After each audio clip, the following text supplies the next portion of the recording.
Am I the place where I live? I once heard this question and wondered if it's actually true. At first, I didn't thought so, but as I grew older and I moved to other places, I realized that this is actually true. And so, I'm going to start explaining you how I've been affected culturally by the places I've lived in and how I have affected the places where I've lived. To start, I'm going to describe Mexico City. Te lo dije bien clarito. Permanece a la escucha. Permanece a la escucha. First of all, Mexico City is the capital of the country. This is the most populous city in North America and is located in the Valley of Mexico in the center of the country. It was built in the ancient ruins in the Lake of Texcoco. In this area, the Aztec people created their empire and it was defeated in the year 1520 by the Spanish people. From that moment, it became known as Nueva España or New Spain, which was basically the capital of the Viceroyalty of Spain.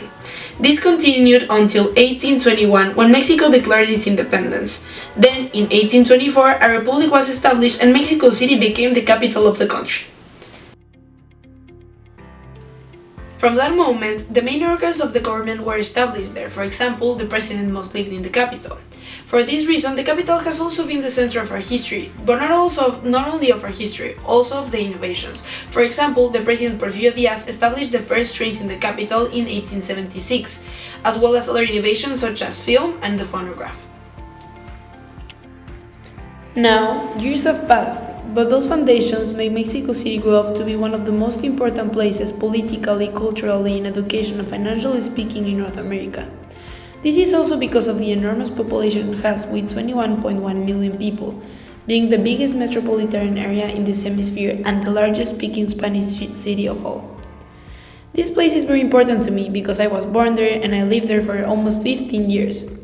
In my case, the city showed me the importance of art because after London, Mexico is the city with the highest number of museums per capita, and it has more than 160 museums, 100 art galleries, 30 concert salons, and the pre-Hispanic roots mentioned before. Since I was very little, my favorite activity with my mother would be going to the museums, and then as I grew older, to the galleries. I discovered there that I wanted to be part of this Mexican style that represented in art and then the impact that it could have, because I would see people from all over the world traveling just to see the museums and galleries.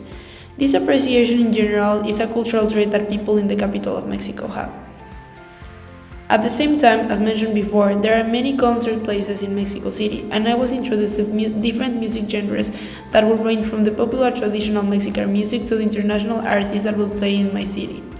In the same sense, I started developing a fascination for the entertainment world, also with the film premieres that would arrive firstly here.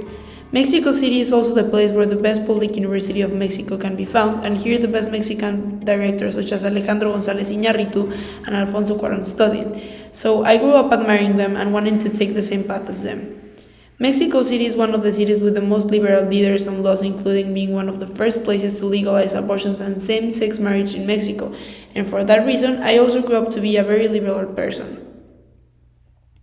Mexico City also gave me another cultural trait such as my style, because here the clothes are influenced by the tendencies in Europe, and well, I was also influenced by that. On the other hand, Mexico is known for its street food, and since I was born here, my favorite food has always been tacos. And this is something that has always been part of my diet. When it comes to cultural systems, I speak Spanish because I was born there, but I also have a specific accent of Mexico City. Another cultural system is religion. In my case, my religion is Catholic, and this is because of the Spanish conquest since they brought it here. Talking about the Spanish influence, I have also influenced the space where I live.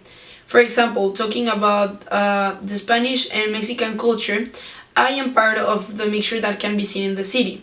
This is because my great-grandparents were refugees from Spain that came here and married Mexicans, and they passed many cultural traits that we still practice today. For example, we still bake and cook the same typical dishes, such as the paella that my grandparents make and that I have learned how to prepare.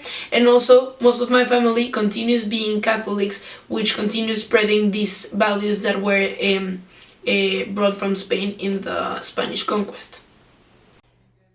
On the other hand, as the population continued to grow, the violence in the city increased, and my family was a victim of that. So we decided to move somewhere more calm, and we decided to go to a city 2 hours away from Mexico City called Querétaro. This place is another example of a Spanish colonial city. It has been one of the UNESCO World Heritage since 1996 because of historical importance. This place was founded by the Ottoman Empire in 1531, and it became one of the places under the Spanish control. It was one of the most important places for the Franciscans' work, and it is also the place where the independence of Mexico was planned. Now, the city has grown and it has lots of industries and opportunities such as the automobile parts, heavy machinery, food products, and consumer goods.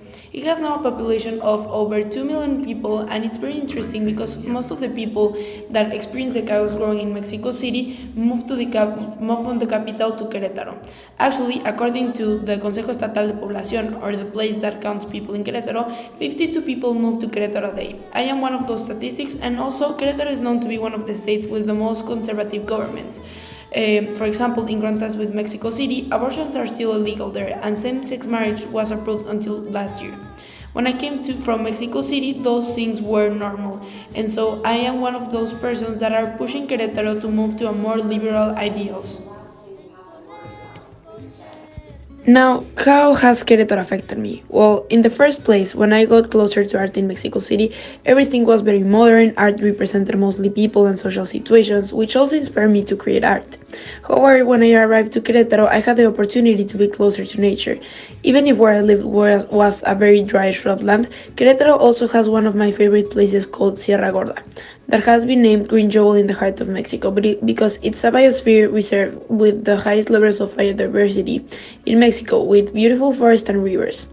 This side of Mexico made me feel closer to nature and gave it more value, which is also represented in my art and the things I do. Juriquilla, the specific area where I used to live, is also 30 minutes away from San Miguel de Allende, one of the most important touristic places in Mexico. This place is a city that has been trying to preserve the colonial architecture and not to change it, and that's why the city is filled with houses painted with vibrant colors such as orange and yellow. This is also the home of various festivals such as Desfile de los Locos and other parties which create a lot of party ambience in San Miguel. For that reason, I started appreciating festivities even more, and I would say that because of that, I found parties to be something less banal to what people think. And I started appreciating having fun in a healthy environment, dancing and getting together with people, because that's something that in Mexico has been done since the pre-Hispanic era, and that is something very important to us. Finally, Querétaro was an amazing place, but sadly, I have always been interested in studying film, and the film industry in Querétaro is almost non-existent. And I always wanted to live in other countries, so I started doing my research and I found the famous Hollywood North, or Vancouver. I decided to move here for various reasons. First of all, Vancouver is located in the southwestern part of British Columbia between the Boredan Inlet and the Fraser River Delta in the south, and opposite to Vancouver Island. It is also in the north of Washington, so the natural variety here is impressive. It has rivers, sea, mountains, and also the modern city. For the same reason, many companies decide to shoot their films here because they can find natural sets for specific situations easily, and it is cheaper than shooting in the USA. For the same reason, many people move here to study film from different parts of the world, and we are contributing to the multiculturalism in Vancouver that's already really big. For example, according to the CBC in 2008, there were already 200 ethnic groups in Vancouver. The official languages here are English and French, which form part of the cultural systems in Canada. This was great for me because I had the opportunity to learn both of these languages in Mexico City and continue learning them in Querétaro, but thanks to Vancouver, I have improved my English and French a lot. Living here in Vancouver has affected me in the sense that now I have friends not only from Canada but from many parts of the world, including Peru, Taiwan, Russia, Bangladesh, Hong Kong, Colombia, Bolivia, Germany, and others, and I have learned from their cultures. Also, living alone and not being with my family helped me establish that I don't consider myself a Catholic, which was a cultural system that was given to me in Mexico. On the other hand, as I mentioned before, thanks to San Miguel de Allende, I discovered that parties were also an important part of my life. And when I came to Vancouver, I realized that the parties were different because in Mexico we listen to music that makes you dance, and in Canada people listen to rap in parties. So people don't really dance, and that makes the whole ambience completely different. I have seen Latin people complain about this, and because of that, lots of Latin clubs and restaurants with our music have emerged. And I have been volunteering at them to recreate the same ambience that we had in our parties back in our country, so that more people can enjoy parties in a healthy way, and in this sense, we have been influencing Vancouver to adopt certain traditions that we do in Mexico, such as listening to specific music like reggaeton. In conclusion, I am the places where I have lived. But the places where I have lived are also affected by me. And when it comes to culture, specifically right now where we live in a globalized world filled with multiculturalism, we are contributing to the culture of the places we visit or live. And we create our own individual identities with the traits and systems we adopt from those places. Yeah.